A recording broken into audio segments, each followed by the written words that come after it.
Welcome back to NBC Update channel. Today we will learn about the issues surfacing in the tumultuous world of Salem, specifically focusing on the brewing storm within the House of DiMera as we approach the pivotal week of January 26th to 30th on Days of Our Lives. The upcoming narrative arc promises to be a masterclass in tension, vendettas, and the psychological unraveling of Salem's most powerful dynasty. At the heart of this approaching hurricane is the indomitable Kristen DiMera, who is currently orchestrating a symphony of revenge that threatens to shatter the fragile peace of the DiMera mansion. While the casual observer might see a woman simply waiting, those who understand the intricate mechanics of the DiMera bloodline know that Kristen is most dangerous when she is silent. She is not merely passing the time, she is sharpening her claws, calculating angles, and preparing a reception for her brother, E.J. DiMera, that will likely redefine the concept of sibling rivalry. E.J. DiMera is currently removed from this boiling cauldron of domestic resentment, physically distanced by thousands of miles of ocean. He attends to a crisis of a very different nature in Italy. The show is set to peel back the layers of EJ's often icy exterior to reveal the desperate father beneath. Fans of the drama are well aware that EJ's sudden departure to Europe was not a business trip or a leisure excursion, but a rescue mission for the soul of his daughter, Sydney DiMera.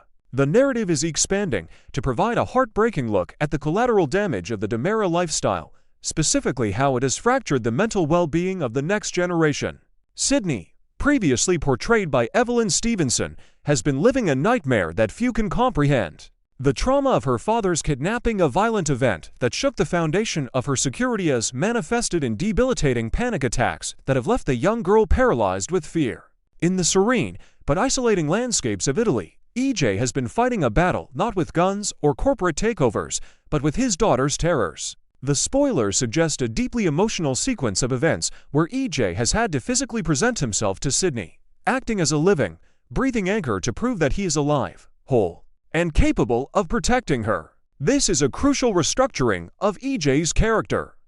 Before he returns to the ruthless shark of Salem, we must see him as the vulnerable protector, desperate to quell the tremors in his child's hands. The storyline takes a hopeful, albeit tentative, turn with the involvement of Dr. Marlene Evans. The revered psychiatrist and longtime Salem matriarch has been monitoring the situation from afar, serving as the bridge between the chaos of the present and the hope of recovery. Marlene's assessment that Sydney is finally beginning to settle down serves as the catalyst for the next phase of the drama. It is this assurance that his daughter is pulling back from the brink of emotional collapse that grants EJ the permission he needs to leave Italy. However, as the relief washes over him, it is immediately replaced by a cold, hard resolve. The sorrow of the father is rapidly calcifying into the rage of the avenger. As EJ boards his jet to return to Salem, the narrative shifts gears from emotional recovery to tactical warfare. The spoilers indicate that EJ is not returning to simply resume his duties at DiMera Enterprises, he is returning to scorch the earth. His primary target is Gwen von Leuschner, played by Emily O'Brien. The audience is poised to witness a confrontation that has been brewing for months. EJ holds Gwen directly responsible for the cascade of chaos unleashed by Dimitri von Leuschner. The entanglement of the von Leuschner and DiMera families has been a tapestry of deceit, but for EJ, the line has been crossed. He views Gwen not just as a nuisance, but as a cancer that needs to be excised from his orbit. The chaos caused by Dimitri is not just a business inconvenience. It was a strike against order, and EJ is returning to restore that order with extreme prejudice. We can expect EJ's revenge plot against Gwen to be multifaceted. This won't simply be a matter of harsh words. EJ is likely formulating a plan to dismantle Gwen's life piece by piece, stripping her of her leverage, her standing, and perhaps even her freedom. The anticipation lies in the methodology. Will he use the law, his financial empire, or the dark, extra-legal channels that the DiMera family is infamous for utilizing? The showdown promises to be visceral, with Gwen likely underestimating the sheer magnitude of the storm headed her way. She may think she has played the game well, but she has never played against an EJ DiMera who has just spent weeks watching his daughter suffer because of the fallout of his enemy's actions. However, the true irony of the upcoming week lies in what awaits EJ upon his landing. While he is mentally rehearsing his victory over Gwen, he is walking blind into an ambush within his own home. The leaked news regarding the January 26th to 30th episodes paints a grim picture for EJ's homecoming. He is preparing for a battle with Gwen, but he should be preparing for a war with Kristen. The narrative is setting up a classic pincer movement where EJ will be flanked by enemies on all sides and external, and one sleeping down the hall. Kristen's wrath is distinct from EJ's. While EJ's anger is cold and corporate, Kristen's is hot, emotional, and rooted in the primal instinct of a mother scorned. The core of her vendetta stems from the tragic situation involving her daughter, Rachel Black. Rachel's institutionalization at Bayview is the open wound that drives Kristen's current psychosis. In Kristen's twisted but deeply felt logic, the blame for Rachel's mental decline and subsequent confinement does not rest on her own erratic behavior or the instability of their environment, but squarely on the shoulders of EJ. She perceives his past actions, his maneuvering, and perhaps his lack of support as the domino that toppled Rachel's life. We must analyze the depth of Kristen's perspective here to understand the threat she poses. To Kristen, EJ is not a brother. He is a traitor who sacrificed her daughter's happiness for his own agendas. As she waits for his return, she is likely compiling a dossier of his weaknesses. The spoilers suggest a revenge plot, which implies complexity. This isn't just Kristen slapping EJ. This is Kristen plotting a coup, a destruction of his reputation, or a manipulation of his own trauma against him. The fact that EJ is returning from dealing with Sydney's mental health crisis mirrors Kristen's struggle with Rachel's mental health crisis. This parallel is not accidental. It is the thematic engine of the week.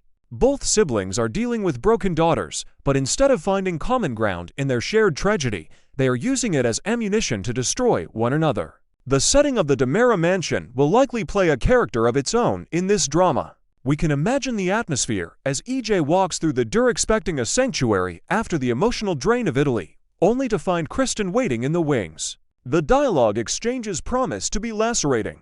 Kristen will likely weaponize EJ's absence, accusing him of being a hypocrite for flying across the world for Sydney, while in her eyes neglecting or worsening the situation with Rachel. She will tear into his paternal insecurities, using the very pain he just tried to heal in Italy as a dagger to stab him in Salem. Furthermore, the introduction of the Bayview element adds a layer of gothic horror to the storyline. Rachel's time in the facility is a looming shadow over the DiMera legacy. Kristen's plan to exact revenge on EJ is likely her way of regaining control. If she cannot control the doctors at Bayview or the custody arrangements with Brady Black, she can at least control the suffering of her brother. It is a displacement of aggression that is classic Kristen DiMera. She will make EJ feel the powerlessness she feels regarding Rachel. As the week progresses, we can expect the tension to ratchet up significantly. EJ, exhausted from his time in Italy and focused on destroying Gwen, will initially be caught off guard. This vulnerability is exactly what Kristen is counting on. The leaked information hints at a blindside. Perhaps Kristen has aligned herself with enemies of EJ, or perhaps she has uncovered a secret during his absence that could cost him his position as CEO. The possibilities are endless, but the intent is singular: pain. In summary, the week of January 26th to 30th on Days of Our Lives is shaping up to be a collision of three massive narrative fronts. First, the emotional resolution of the Sydney crisis in Italy, which serves to humanize EJ and raise the stakes of his emotional state. Second, the punitive expedition EJ is launching against Gwen von Leuschner, a storyline that promises satisfaction for fans who have waited to see the chaotic von Leuschner clan face consequences. And third, the internecine warfare between Kristen and EJ, a conflict fueled by the tragic mirroring of their daughter's mental health struggles. The tragedy of the DiMera family is that they possess all the money and power in the world, yet they cannot protect their children from the demons both literal and metaphorical that haunt their bloodline. As EJ flies back from Rome, he believes he is returning to the position of the predator, ready to hunt Gwen. He does not realize that in the eyes of his sister, he is the prey. The viewers are in for a week of high stakes, emotional whiplash, and the kind of delicious, soapy betrayal that keeps Days of Our Lives at the forefront of the genre. Get ready, because the DiMera mansion is about to become a battlefield, and no one is safe from the fallout.